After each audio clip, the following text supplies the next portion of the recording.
Muy especial a todos los que están aquí en este gran salón rojo de este hotel que siempre alberga escenarios del conocimiento tan interesantes. En esta oportunidad tengo el honor de participar como moderadora al lado de estos dos grandes juristas, maestros, ex procuradores, ex fiscales generales de la Nación, doctor Alfonso, ex ministro de Justicia, doctor Bernal, director del Departamento de Derecho Penal de la Universidad Externado hasta hace muy poco, con quienes he tenido la oportunidad de trabajar y también de discutir y analizar el objeto de este panel. Quiero agradecer especialmente la invitación al señor personero de la ciudad de Bogotá, al doctor Julián Pinilla Malagón y a todo ese equipo que ha hecho posible este evento. Y este panel, como ustedes lo han visto en el programa, es muy provocador porque quiere que hablemos de la Procuraduría General de la Nación y también de esa triple dimensión que tiene la Procuraduría más allá del disciplinario en los ámbitos preventivo y de la intervención judicial. Y qué mejor hacerlo con personas que han hecho parte de la historia del Ministerio Público y que siguen muy de cerca la labor y toda la dimensión del derecho disciplinario colombiano. Así que bienvenido, doctor Alfonso y doctor Bernal, a este panel. Y a todos los que nos están acompañando directamente a través de las redes sociales, pues los invitamos a que se conecten con este espacio porque vamos a hablar de una perspectiva del ayer, del hoy y del mañana de la Procuraduría General de la Nación, de todos estos retos que enfrenta el Ministerio Público cuando se habla de prevenir, de sancionar la corrupción, defender los derechos humanos y también garantizar los derechos y las libertades de los ciudadanos. Entonces, quiero invitarles a que vayamos un poco hacia el pasado y nos comenten, si les parece, doctor Alfonso, dentro de ese desarrollo y evolución que ha tenido el derecho disciplinario con su impronta de autonomía e independencia, ¿cómo ha visto usted desde 1819 que surge la institución, 1820 que se hace más fuerte y 1830 donde ya se inserta en la Constitución esa función disciplinaria de la Procuraduría? Muchas gracias, buenos días a todas y a todos. Desde luego agradezco la invitación por parte del señor personero y de sus directivas, colaboradores. Saludo al doctor Bernal Cuellar y desde luego me siento muy complacido por estar aquí, no sé si el verbo quepa, moderado por la doctora Paula Trea.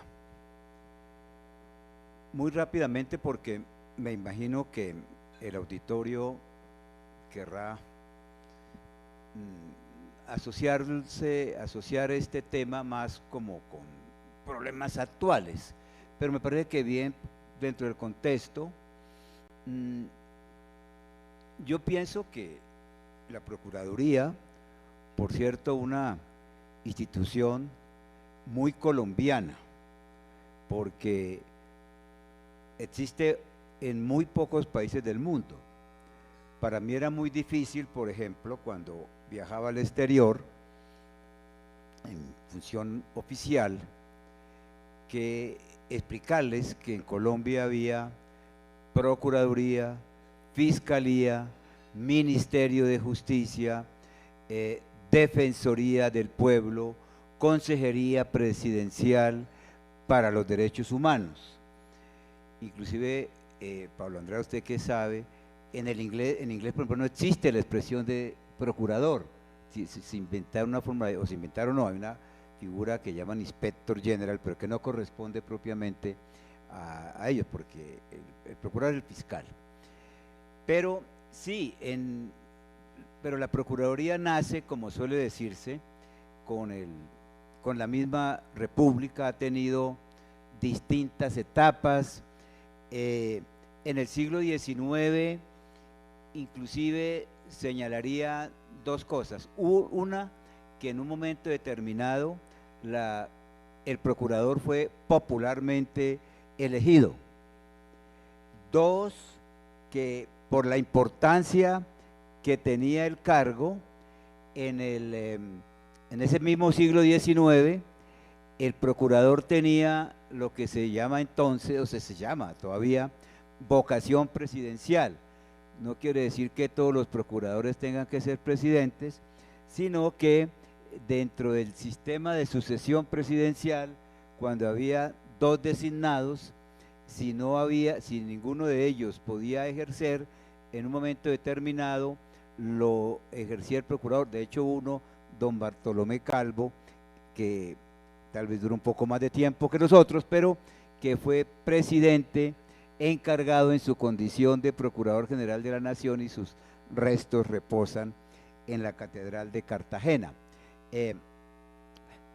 Menciono solamente esto para figuras emblemáticas como don Florentino González, por ejemplo, que pasó de ser conspirador contra el Libertador a prácticamente ser reconocido como uno de los padres del derecho constitucional en Argentina y de los primeros procuradores generales de la nación.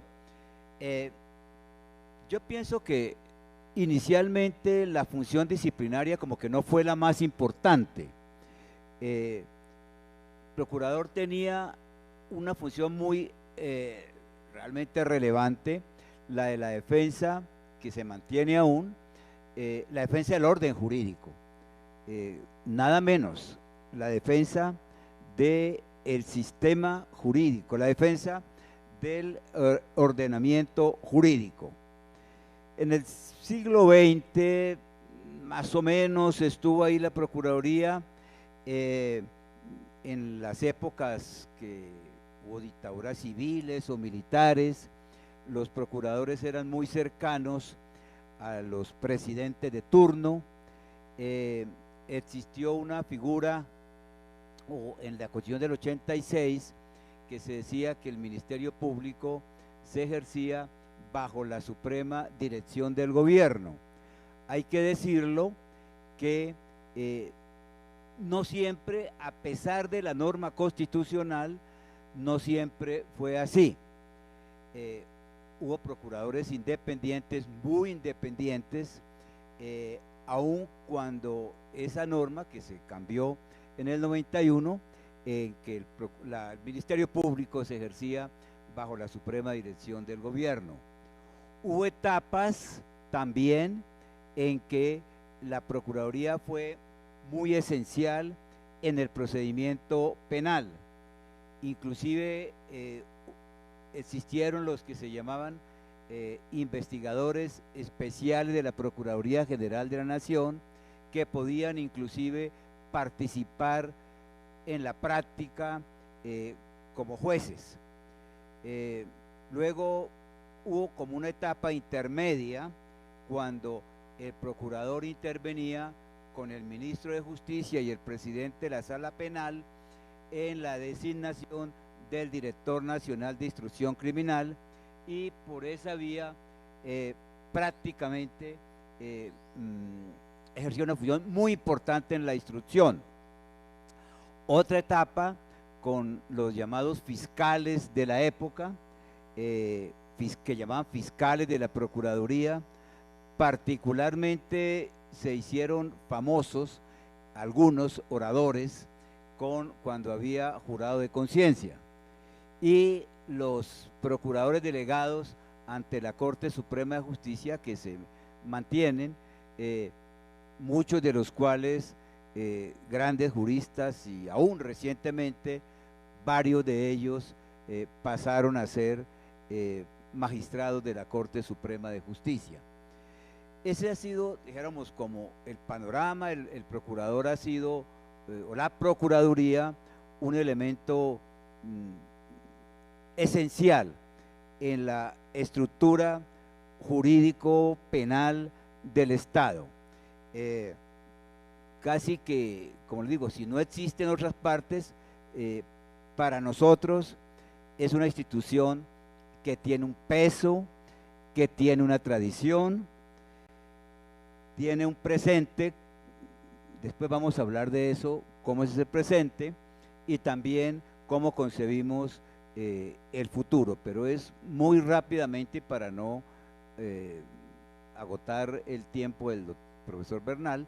Me parece que es como he visto los grandes rasgos de lo que ha sido esa evolución de la Procuraduría, con sus funciones, la del Ministerio Público, la de conceptuar en los procesos de inconstitucionalidad, la de investigar las faltas disciplinarias de los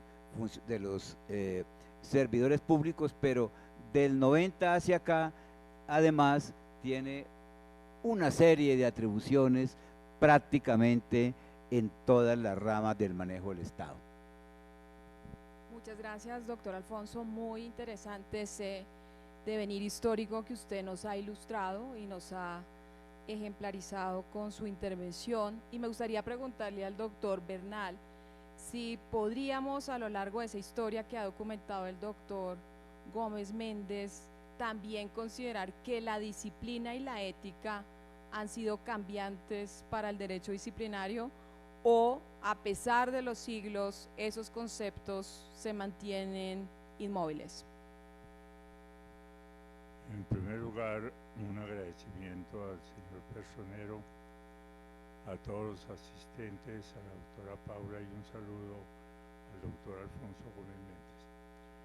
Yo creo que hay unos principios básicos durante toda la historia que se han tratado de proteger y constituyen el fundamento de lo que puede ser un Estado social de derecho. Me parece que el resumen que hace el doctor Alfonso es supremamente completo. Yo iría conforme a su pregunta, doctora Paula. La ética en el servidor público y el comportamiento social son la base de cualquier organización democrática. Y tomaría, a partir de donde dejó el doctor Alfonso, algunos mínimos comentarios. Me parece que durante muchos años, siglo XIX, XX, se construyó la institución de la Procuraduría como algo diferente a todos los países, que ya lo mencionó Alfonso Gómez. Pero quizás donde toma mayor fuerza es en la Constituyente del 91. En esta Constituyente que ustedes, distinguidos doctores, han revisado, hay unos cambios sustanciales en la estructura de la Constitución, que le estaba permitida, bien convocada o mal convocada la Constituyente, le permitía hacer esos cambios. Y yo rescataría, para efectos de esta corta intervención, dos cambios esenciales. Uno, desde el punto de vista penal. ¿Por qué razón?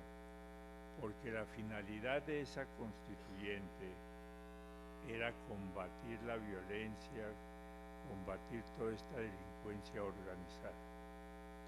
Y en segundo lugar, una estructura del régimen disciplinario. En consecuencia, esos dos puntos son lo que dan margen para cualquier comentario posterior. Se introdujo el sistema acusatorio, que Alfonso lo ha criticado bastante por su ineficacia en muchas oportunidades, o por mal copiado o interpretado el sistema. y se logró una estructuración, me parece extraordinaria, de lo que es el régimen disciplinario, partiendo de la competencia de la Procuraduría General de la Nación. Si revisa uno la Constitución, hubo una gran preocupación por construir la ética del servidor público y de luego controlar el comportamiento del ciudadano. Y en ese sentido se estructura la competencia de la Procuraduría General de la Nación con facultades que apuntan a diferentes factores: derechos humanos, derechos ambientales, disciplina, ética, comportamiento social, que es un cúmulo de funciones trascendentales. Pero quisiera simplemente dejar como observación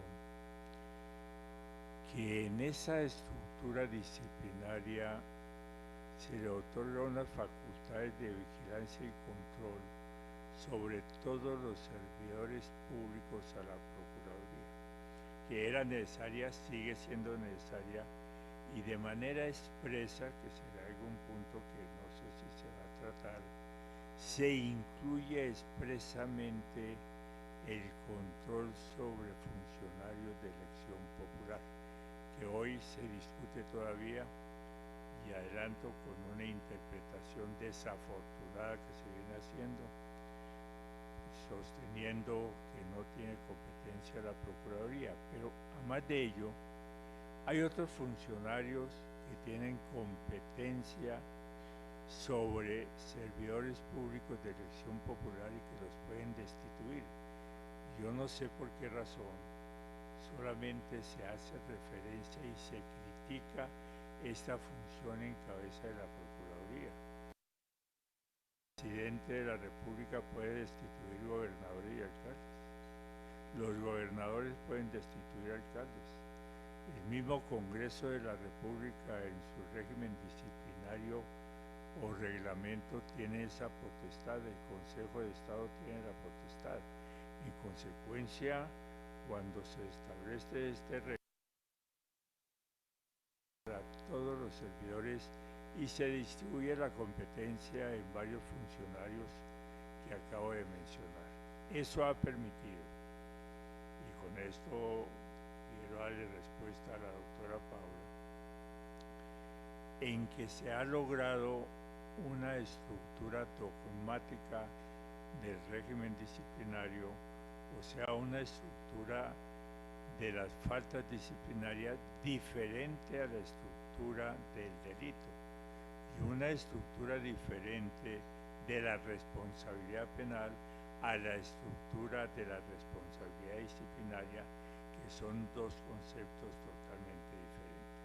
Pero repito, parto del 91, que me parece que es donde se le da trascendencia o se le continúa dando trascendencia a lo que es el régimen disciplinario. Gracias, doctor Jaime, y qué interesante que usted introduzca el tema de la corrupción y el derecho disciplinario y también el impacto de la sentencia de la Corte Constitucional respecto a la investigación de servidores de elección popular, porque si hay un fenómeno que ha impactado la historia de Colombia es la corrupción. Hoy no podemos hablar exclusivamente de corrupción chica o corrupción grande, sino que la corrupción se ha convertido en un fenómeno poliédrico que afecta los derechos humanos, que tiene nexos con el crimen organizado, que se nutre también de las empresas con el soborno transnacional, que impacta la democracia y que hoy día ya supone que no hablemos únicamente de corrupción, sino de cleptocracia o gobiernos de los ladrones. En ese sentido, donde la corrupción es un fenómeno tan amplio y tan complejo, ¿cómo ven ustedes el impacto de la sentencia de la Corte Constitucional en relación a los funcionarios de elección popular y las labores de la Procuraduría General? Bueno, primero quisiera hacer una muy breve reflexión sobre lo que ha mencionado el profesor Bernal, sobre el fortalecimiento de la Procuraduría en la Constitución del 91, que fue un fenómeno curioso, porque, primero, bueno, ese no es el tema, eso es harina de otro costal. Siendo yo procurador general, emití el concepto en contra de la convocatoria de la constituyente, porque se utilizó el estado de sitio para reformar la Constitución.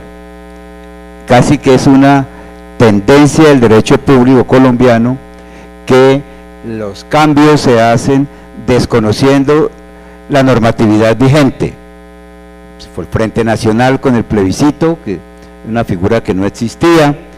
En el año 90, un proceso realmente mediático, en donde se hizo creer al país que la causa de los males de Colombia estaban en la Constitución, cuando, como lo decía el doctor Jaime, fundamentalmente era un problema de orden público lo que afectaba a Colombia en ese momento, para lo cual, si algo existían, eran instrumentos constitucionales y legales. Teníamos la justicia sin rostro, teníamos la justicia de orden público, era de otro orden, pero mediáticamente eso produjo resultados. Se inventaron la séptima papeleta, que por cierto nadie nunca la escrutó, y se hizo creer, yo digo una campaña muy hábil, que las causas del país estaban ahí en la Constitución, y el país sí aguantó que por un decreto de estado de sitio, por cierto, el que se había dictado en el 84 con la muerte de Rodrigo Lara, se cambiara la Constitución, lo que suponía el argumento subyacente de que la causa de la perturbación del orden público era la propia Constitución Nacional, muy parecido al que utilizó Ospina Pérez en el año 49, cuando cerró el Congreso con el argumento de que el funcionamiento del Congreso era incompatible con el funcionamiento, con la conservación del orden público. Eso es parte histórica, desde luego, no es tema de este foro, pero para mí, cuando sea la cuestión del 91, es casi que inevitable recordar todo lo que fue eso, cuando, recuerdo incluso, todo el mundo comenzó a pensar que los males estaban ahí, casi que como en una de esas anécdotas de un publicista del siglo XIX, Carlos Arturo Torres, en Ido la Fori, él contaba que una manifestación, alguien dijo mueras a nadie, y alguien entendió muera Sanabria, y comenzaron a buscarlo para matarlo. Eso mismo pasó en el 90, todo el mundo creyó que ahí estaban los problemas. No puedo dejar de recordar la declaración del presidente de Asohuevo en esa época, que dijo que el precio de los huevos debía quedar en la Constitución, o la declaración del presidente de la Corte Suprema de la época, para justificar que la Corte Suprema hubiera autorizado semejante salto mortal, dijo no, eso había que hacerlo porque hace 15 días el Ejército de Liberación Nacional sacó un comunicado diciendo que si había constituyente había paz. Ahí lo estamos esperando todavía. Y a propósito de la Procuraduría, lo primero que se planteó allí fue suprimir la Procuraduría. Es una especie de transposición. Pasamos de querer suprimir la Procuraduría a fortalecer la Procuraduría. Inicialmente, así fueron en las primeras deliberaciones, y el procurador de la época, doctor Carlos Gustavo Arrieta, que tenía una gran ascendencia sobre el presidente entonces, fue a la constituyente y allí se dio la pela por mantener la Procuraduría. La Procuraduría la iban a reemplazar por la Defensoría, y muy a la colombiana terminamos dejando la Procuraduría y la Defensoría. Pero lo que pregunta la doctora Paula y que menciona el doctor Jaime Bernal,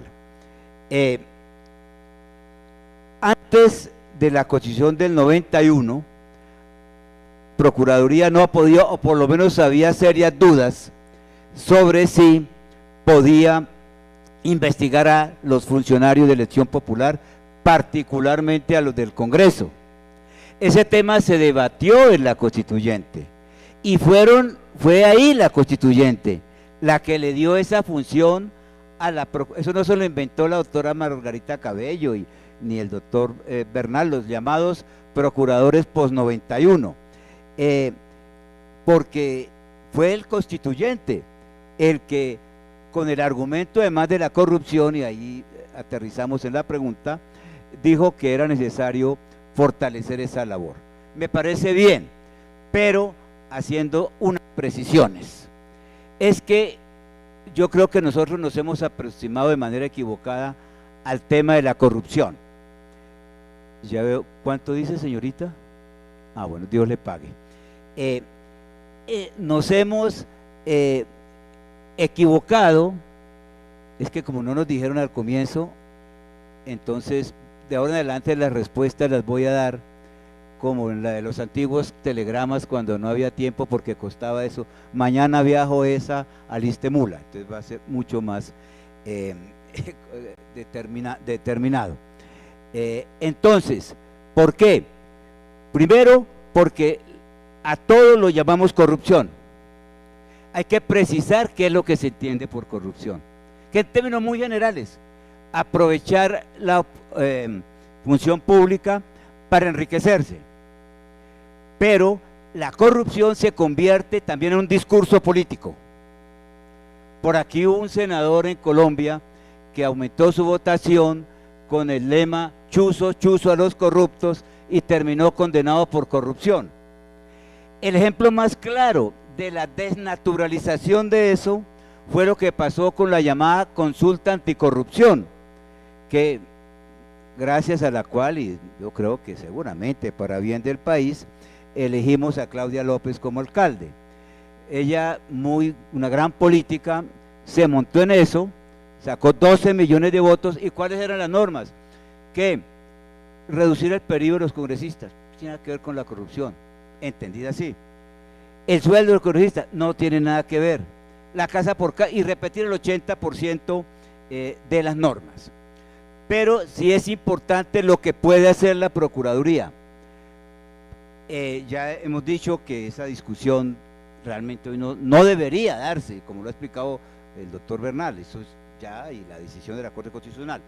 Pero, y después volveremos sobre el futuro, hay que determinar muy claramente qué se entiende.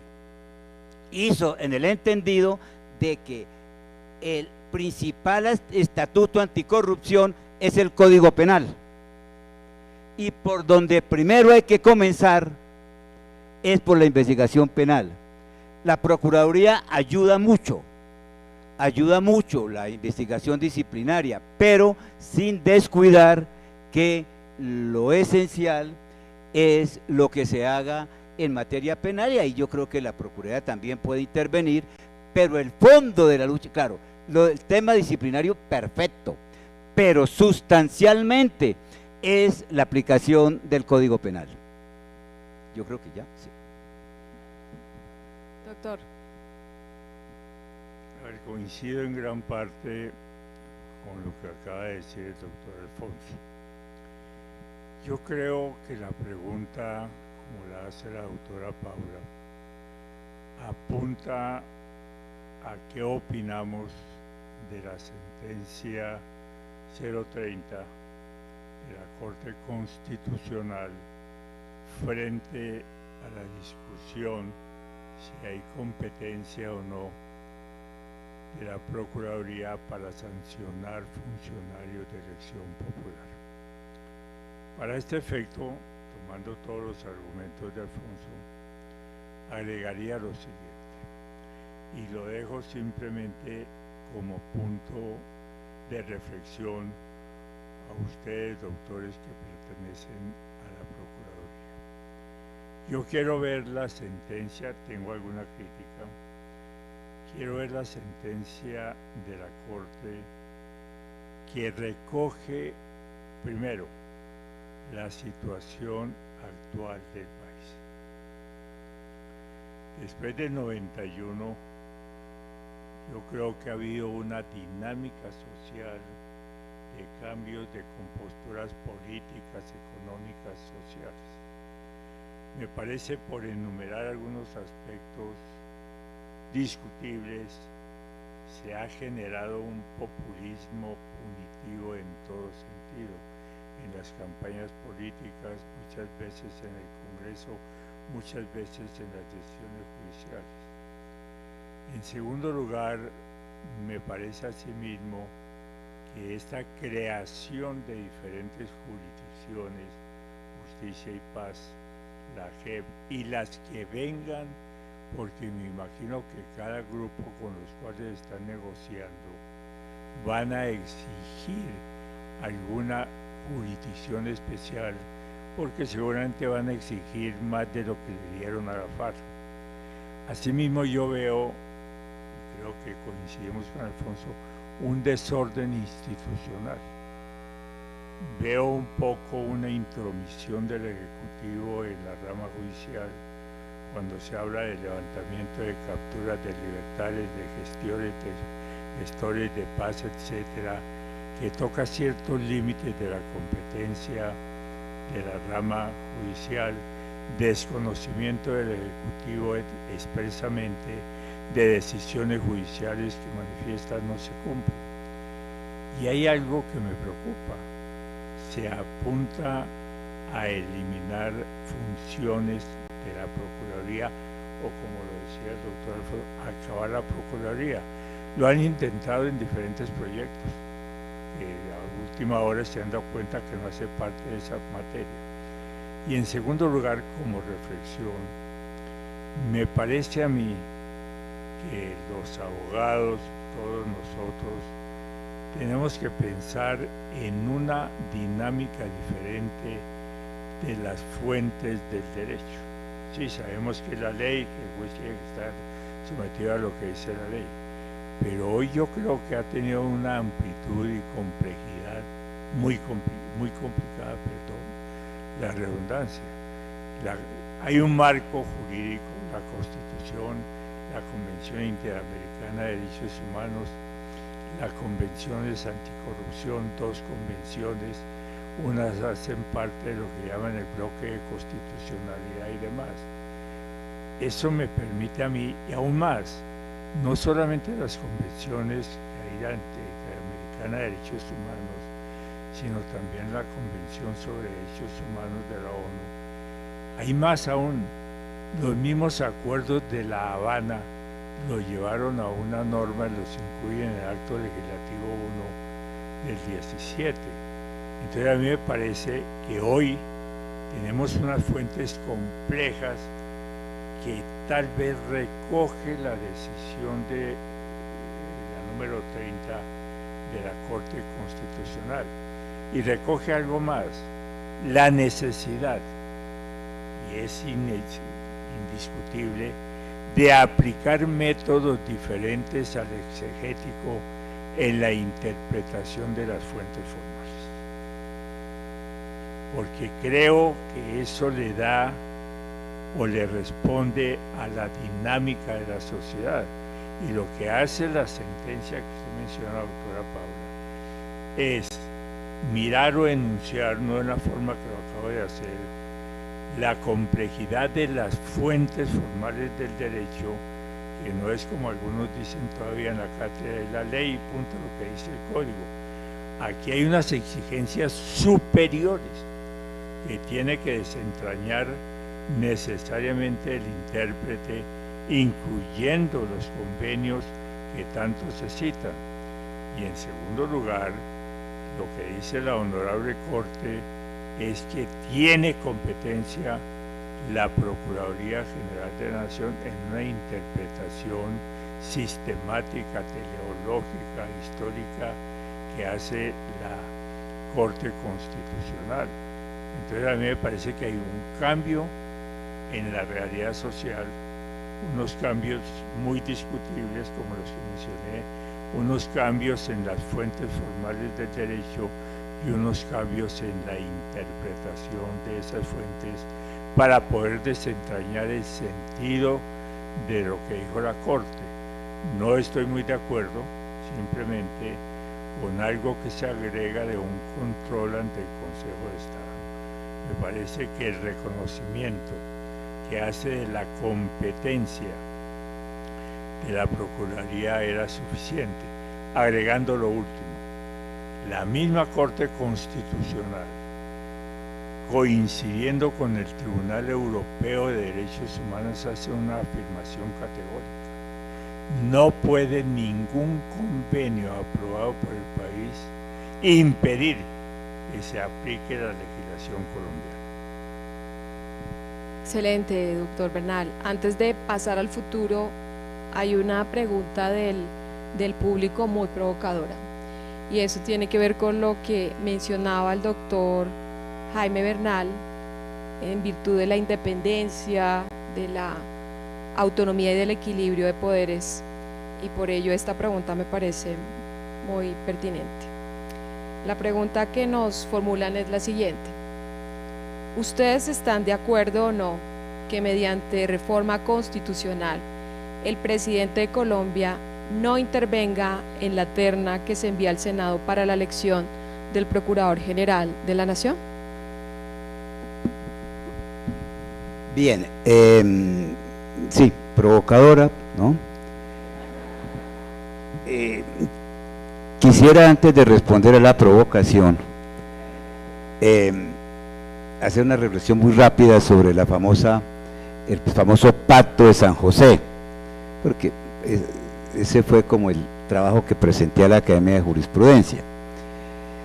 A mí me parece que hay temas que están malinterpretados o sobredimensionados.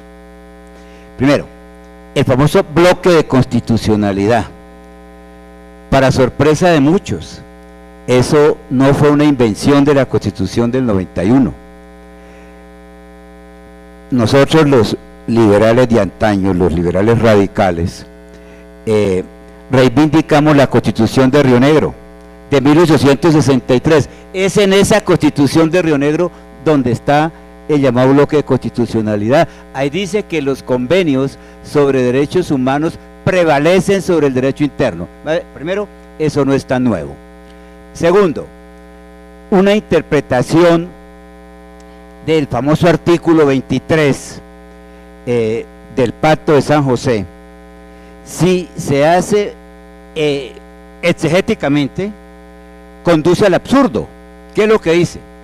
Que los derechos electorales o políticos no pueden ser desconocidos sino por un juez penal.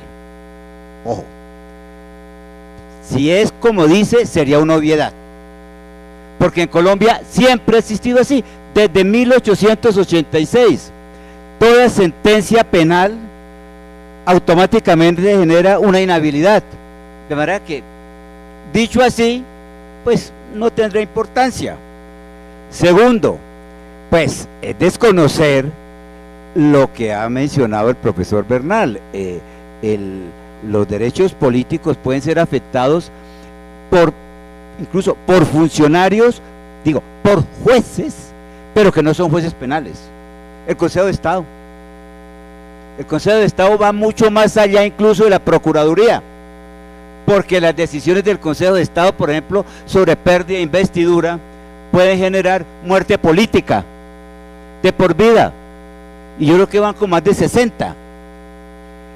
Pero además, los que mencionaba Jaime, el propio presidente de la República puede destituir gobernadores cuando no siguen su orientación en materia de orden público. El Consejo Nacional Electoral puede, óigame bien, puede desinvestir al presidente de la República por violación de los topes electorales. Entonces, a mí me parece que esto ha habido una manipulación argumentativa con el cuento de la convencionalidad, que esa es otra cosa, como si antes los tratados públicos no rigieran. Permítanse una referencia personal. cuando en la Procuraduría destituimos al general Arias Cabrales por el tema del Palacio de Justicia, invocamos las normas del derecho internacional humanitario que habían sido adoptadas desde la Ley Quinta de 1960. Entonces, todo eso para decir que no es tan nuevo. Ahora, obviamente el doctor Petro tiene una obsesión claramente con la Procuraduría, por el tema de su sanción, que por cierto, cuando dice la gente, es que al doctor Petro lo salvó la Comisión Interamericana, la Corte Interamericana, paja, lo salvó el Consejo de Estado. El Consejo de Estado que revocó la decisión del doctor Ordóñez, con quien debe estar muy agradecido el presidente Petro, porque por eso está en la presidencia.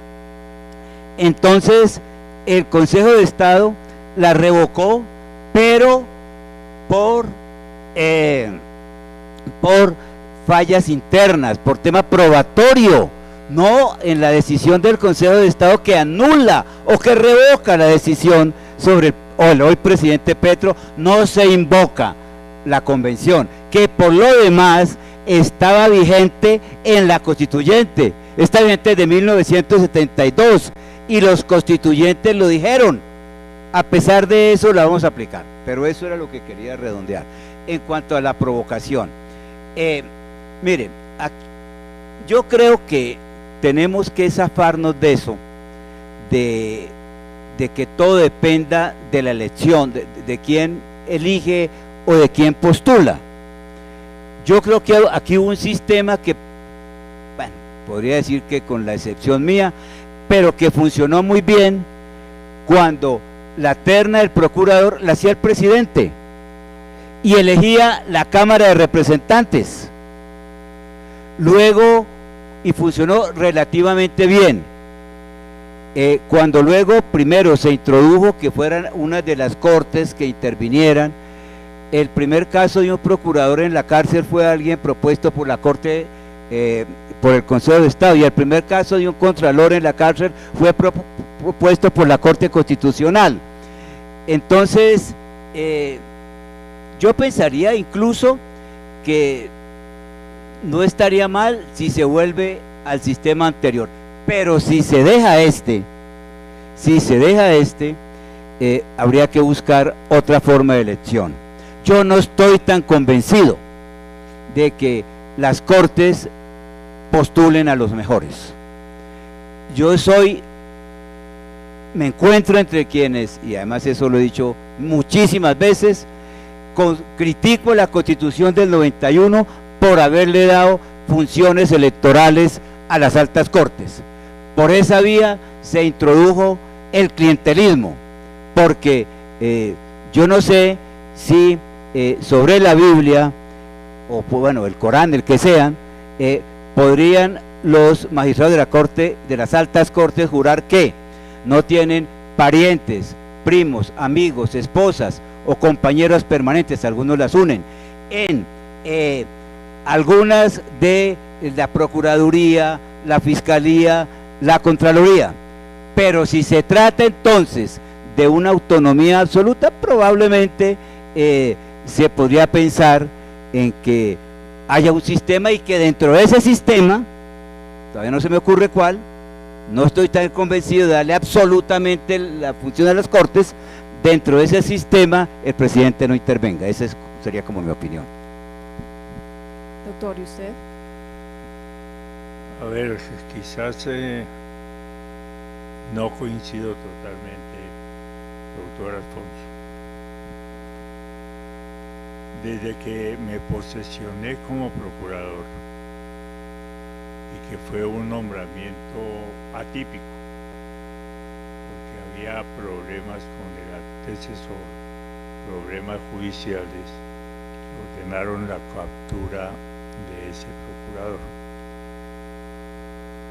He pertenecido a la rama judicial en juzgados de todas las escalas, tribunal y sala constitucional de la Corte, y luego la Procuraduría General de la Nación. Me preocupa mirando la historia del nombramiento de altos funcionarios en general. Me preocupa, y lo digo con profundo respeto, ese sistema de elección. Y me refiero no solamente al fiscal o al procurador o al contralor, me refiero también a los magistrados de las Cortes. No sé hasta dónde, y ustedes la han visto, no de todos, desde luego, no quiero generalizar, pero hay unas campañas a las cuales tienen que someterse estas personas que aspiran a cargos de esa naturaleza. Unas campañas de entrevistas que yo no entiendo cómo en 10 minutos pueden decir si es un extraordinario funcionario o no, y hacen una campaña en ese sentido. En consecuencia, me parece que atenta casi, repito, contra la dignidad de un profesional, que por eso muchos no aspiran. Hay profesionales extraordinarios. Le pregunta a uno, ¿y usted por qué no aspira? No voy a hacer cola ante el Consejo de la Comisión Orgánica de Disciplina, no hago cola en estas partes, entrevistas, etcétera. Es que es una campaña que algunos la hacen con alto decoro y otros me parece que la hacen como si fueran políticos. En consecuencia, yo creo que para buscar una autonomía total de la rama judicial tiene que cambiarse el sistema de elección. No solamente los señores magistrados, la Corte que terminó en el Palacio de la Justicia eran extraordinarios magistrados y era un sistema de cooptación.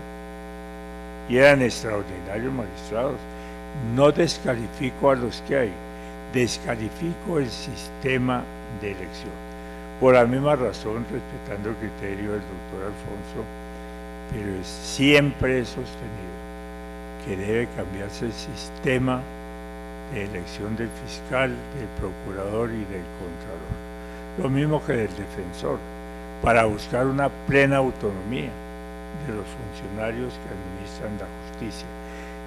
Tampoco tengo un sistema previsto, pero quizás un concurso de méritos hecho por la Academia, 5 o 6 facultades de Derecho, de las más representativas, la Universidad Nacional y 2 o 3 universidades privadas, pueden hacer un concurso de méritos, pero yo no estoy muy convencido de la autonomía e independencia, salvo, doctor Alfonso, porque conocí su actuación totalmente, y de otros fiscales de plena independencia. Pero yo veo que es que el solo enunciado de ternas con tanta anticipación, cambios de ternas buscando personas que tengan ciertas relaciones, me preocupa la independencia de la rama judicial. Por eso yo no estoy de acuerdo con el sistema. Estoy de acuerdo con lo que usted dice, que lo he leído en muchísimas columnas, doctor Alfonso, de que fue un error entregarle facultades a las Cortes de elección y postulación.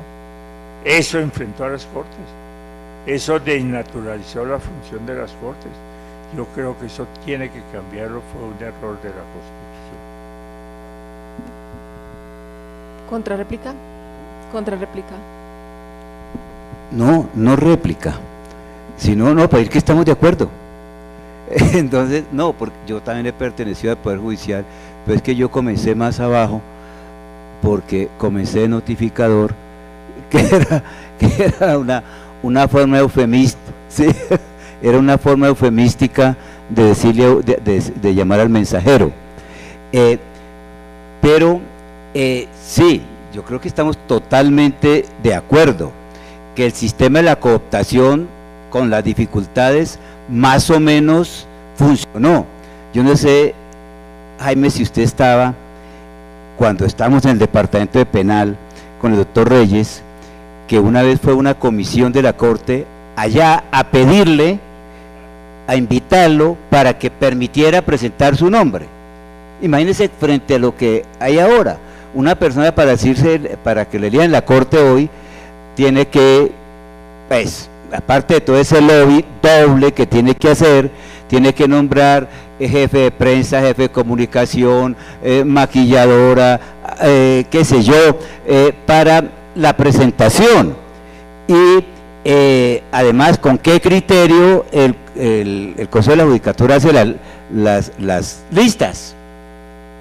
¿No? Entonces, me parece que todo ese sistema, pero es todo ese sistema hay que cambiarlo, y muchas cosas internas. Por ejemplo, eso de tener presidencias cada año.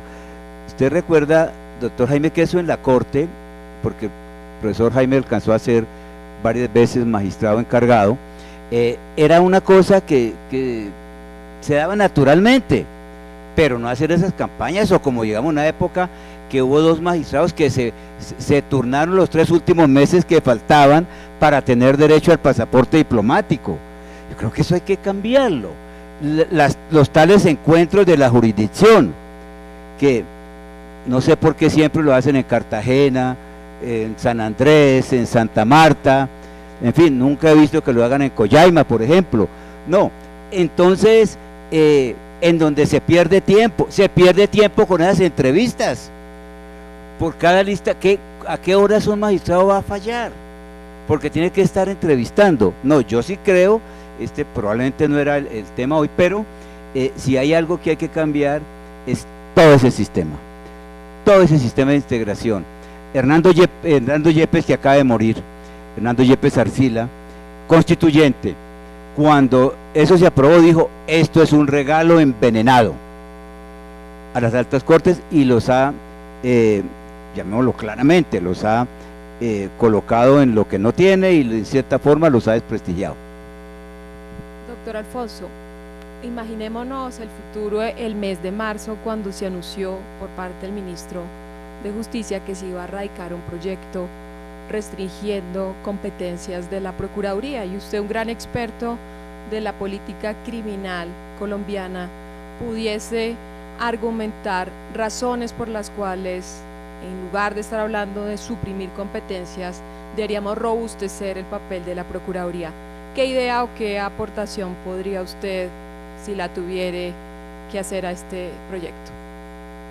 No, yo creo que ese proyecto, si es que lo presentan, porque es que acordemos que con el presidente Petro tenemos que acostumbrarnos a que una cosa es la que dice y otra cosa es la que hace. Entonces, esperemos a ver si lo presenta. Pero si lo presenta, corresponde a esa obsesión que él tiene contra la Procuraduría. Realmente es una obsesión. Acuérdense que de las primeras cosas que aquí ya presentaron un proyecto, y presentaron un proyecto quitándole las funciones a la Procuraduría con los de elección popular. Lo que pasa es que luego vino la decisión de la Corte. Yo casi que apostaría a que eso no se va a presentar, pero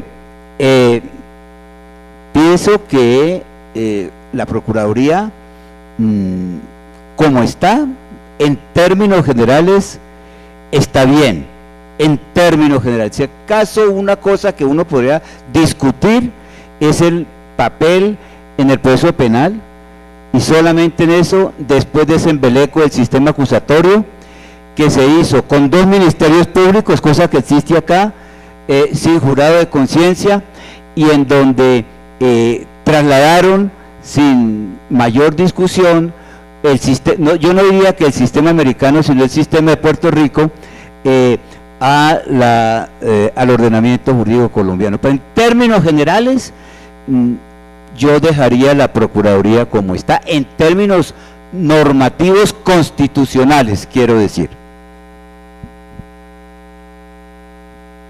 A ver, yo creo, y también coincido con Alfonso, esta es una postura de eliminar unas funciones o acabar por la Procuraduría de un capricho del señor presidente. Yo creo que no tiene ningún argumento serio. Primero, y no voy a decir si aprueban o no, sería grave que aprobaran si ese proyecto se lo presenta. Primero, es desconocer la realidad del país. Y digo desconocerla porque para mí hoy hay un desorden institucional gravísimo, provocado por la misma conducta del señor presidente, que desborda en ocasiones su competencia. Como lo dije inicialmente, hay una invasión de competencia del Ejecutivo frente a la rama judicial y la utilización de mecanismos o instrumentos de marchas para presionar las Cortes o no presionar las Cortes. En segundo lugar, es desconocer los sistemas de fuentes del derecho y métodos de interpretación, que seguramente se dedicó a una ideología especial el señor presidente y se le olvidó estudiar algunos puntos de fuentes y métodos. Porque hoy por hoy no se necesita mayores argumentos. Si el Tribunal Europeo, como les decía, la Corte Constitucional en varios fallos y en el último que mencionaba la doctora, dice que tiene competencia la Procuraduría. Basta sostener, como dice la Corte, no puede existir ningún convenio que, como lo decía Alfonso, es un convenio del año 71 que los constituyentes conocían y por eso incluyeron la expresión de que la Procuraduría tenía vigilancia sobre todos los servidores públicos, incluyendo los de elección popular, para evitar que hoy se argumente que es que el convenio artículo 23 se sobrepone a la Constitución. Si ese convenio hace parte del bloque de constitucionalidad, no puede ningún convenio, por ningún motivo, impedir que se apliquen las normas de un país que ratificó ese convenio. Lo dice el Tribunal Europeo, lo dice la Corte. Y aquí quieren derogar de un plumazo una interpretación literal, exegética de una norma que le están dando un alcance que no corresponde. Por consecuencia, me parece, por el contrario, la Procuraduría tiene que fortalecerla, quizás quitando algunas funciones, como las que mencionaba en intervención en los procesos penales. Pero hoy por hoy, que tenemos varias jurisdicciones, hoy por hoy, que tenemos un proceso de paz total, que es lo más confuso y difícil de manejar, cuando hoy por hoy se están dando garantías a los delincuentes en diferentes sentidos, se piensa pagar para que dejen de delinquir, tenemos que tener necesariamente un ministerio público, una procuraduría que pueda perfectamente intervenir para proteger derechos fundamentales de la ciudadanía. Y me parece a mí, salvo mejor criterio, que para combatir la corrupción hay conductas que no son delitos. No sé si toda la forma de combatirlas es únicamente el Código Penal, porque me parece que estamos penalizando absolutamente todo. O si por el contrario hay conductas que en realidad no coinciden con un tipo penal y son conductas que atentan contra la ética. El señor que estaba borracho en la Torre del Reloj en Cartagena, pues, rindiéndole tributo al amor con alguna persona, no se le puede hacer absolutamente nada porque es de elección popular. Yo creo que estamos en un desfase, una ignorancia y un desconocimiento de lo que está pasando en el país con la violencia y con la corrupción.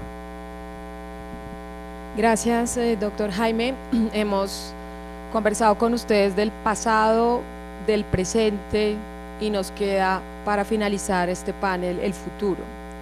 Me gustaría preguntarle, doctor Alfonso, ¿cómo vislumbra usted la función disciplinaria de la Procuraduría General de la Nación en Colombia en el próximo tiempo? Yo pensaría que hay como 2 o 3 temas que podrían mejorar la función disciplinaria. 1, yo pienso que hay que reducir el código disciplinario. Es decir,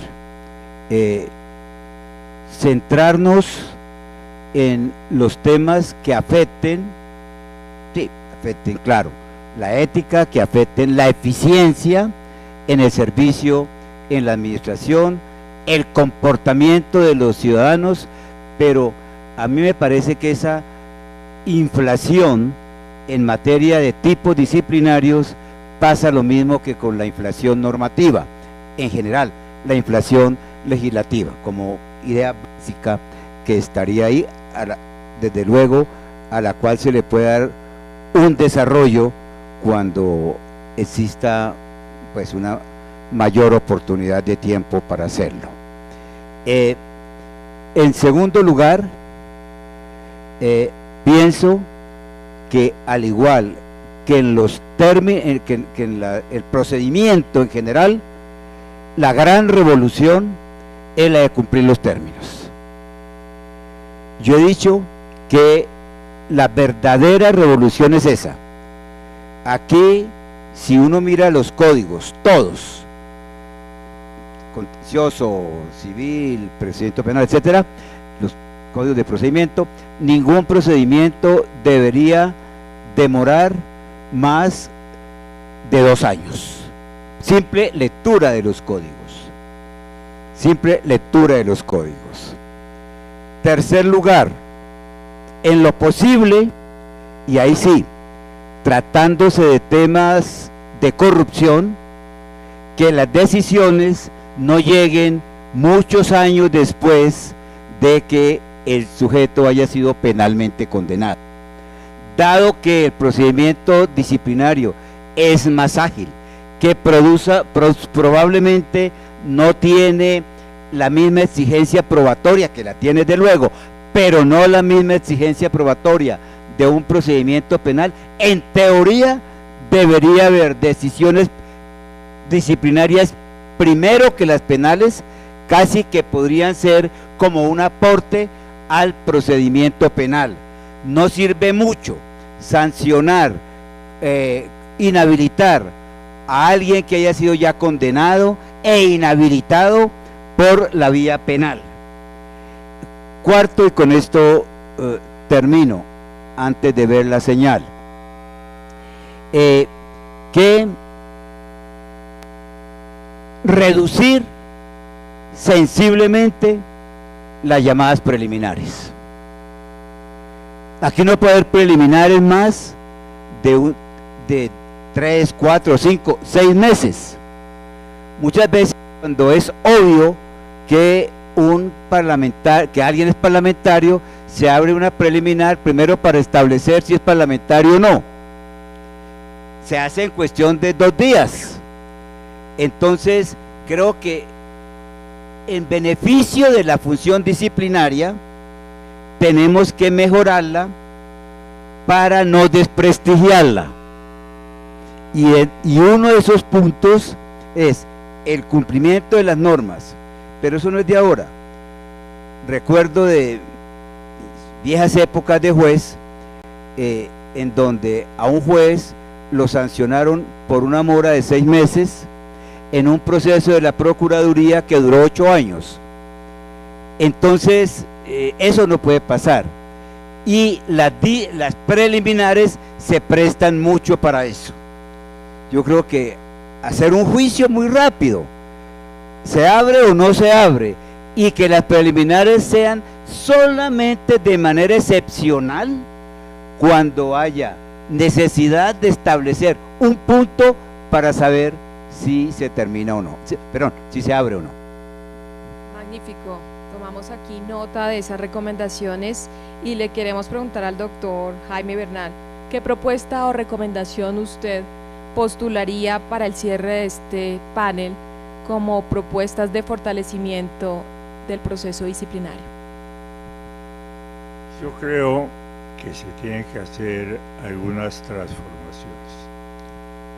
Leía una columna de Alfonso Gómez de hace 8 o 15 días sobre un cambio integral de la justicia. me parece tiene muchísimos puntos trascendentales. Me parece que simultáneamente hay que revisar la justicia penal. Y hay que revisar la justicia penal descongestionando a la Fiscalía General de la Nación.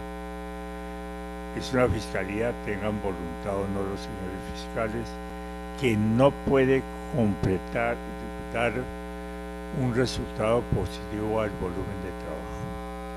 ¿Y cómo descongestionar? Yo diría, por mencionar algo, habría posibilidad de 3 aspectos.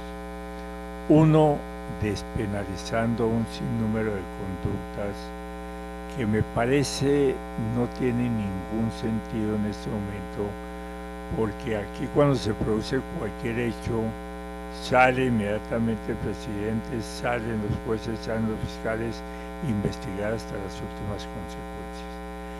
Y hay repetición de conductas punitivas. Segundo lugar, volver a lo que conocimos algunos, las contravenciones penales. Esos hurtos de cierta cantidad, lesiones que no generan una incapacidad mayor, debe tener una autoridad diferente, muy policía o no, muy cerca al funcionario que cometió el hecho. Otros delitos debían convertirse en faltas disciplinarias.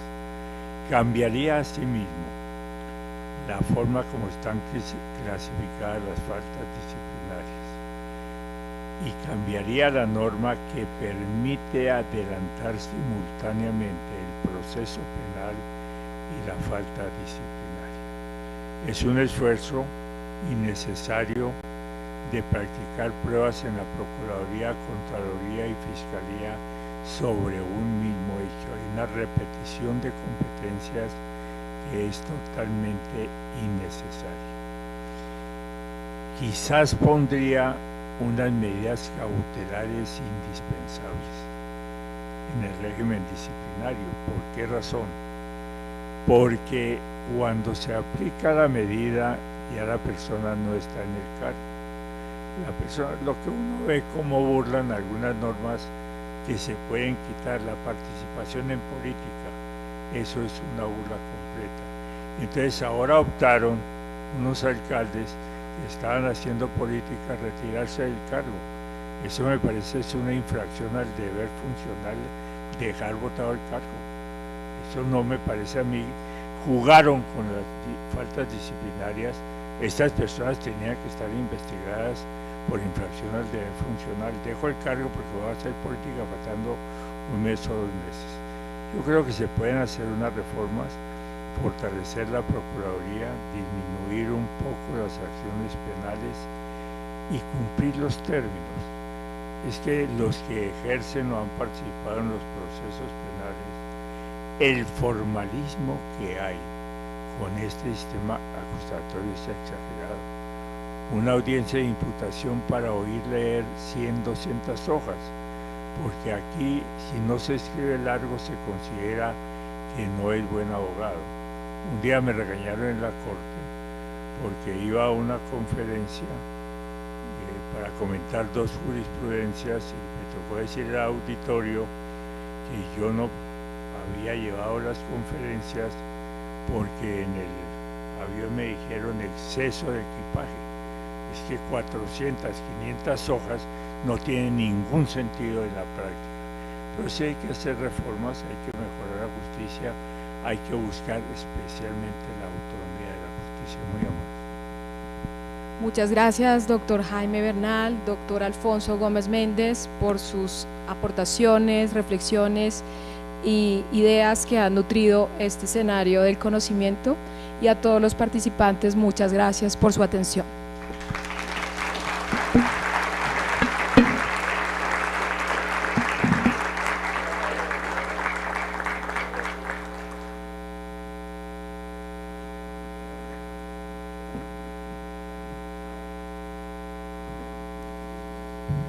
Muchas gracias, doctora Paula. Doctores, les agradecemos su presencia.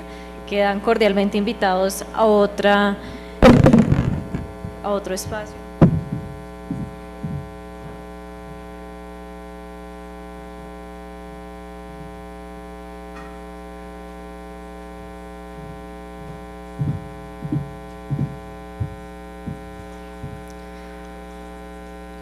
Bueno, agradecemos a quienes se han quedado hasta este punto, también a quienes participaron con sus preguntas, con sus dudas, con sus comentarios. Recordamos también que las preguntas que hacemos vía chat y vía nuestro canal de YouTube también están siendo contestadas por nuestros panelistas. A continuación, damos la bienvenida al doctor John Harvey